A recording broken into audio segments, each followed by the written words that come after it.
of this in forthcoming legislation. The Justice Committee will be considering the proposed merger and the proposed legislation tomorrow and Thursday. There has been some concern raised about aspects of the proposals and the need to ensure real independence and effectiveness of the new merged body, and I think it's a debate we could very usefully have in this Seanad, either before the end of the session or indeed very early in the next session. Thank you. Senator Van Turnhout.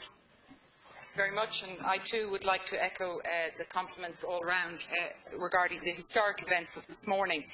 But firstly, I'd like to welcome the withdrawal of a leaflet by a supermarket for allowance day specials that I know my colleague Senator Power raised in the media this morning, and it's now been withdrawn, because certainly we have seen with the child death report last week the very clear link between parental drinking and child neglect, and this idea of having an allowance day special I find obscene, and I am happy that it has been withdrawn.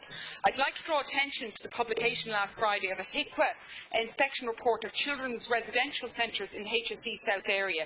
The report followed a 2-day pre-announced inspection of the children's residential centres in April. There were 3 young people, one aged 14 and 2 aged 15, residing in the centre. The report is highly critical. The inspections described the living accommodation at the centre consisting of 2 separate purpose-built bungalows, a shabby and not fit for purpose. Heating was broken, walls were broken, chairs, cupboards, doors. The inspectors also identified serious concerns over the care being given to children by staff at the centre due to their very low morale. One of the findings I find particularly troubling is that 2 of the teenagers who had been attending school intermittently before being admitted to the centre were no longer going to school and in fact had not been to school for over 8 months. Now, we know from the report into Child Death Review group last week the importance of education and school attendance.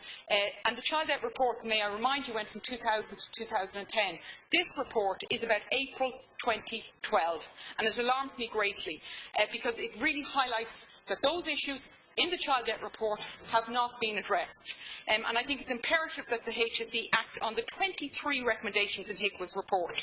But I would also like to draw the Seanad's attention to the fact that there is still no independent inspection regime for children in disability services or children in direct provision.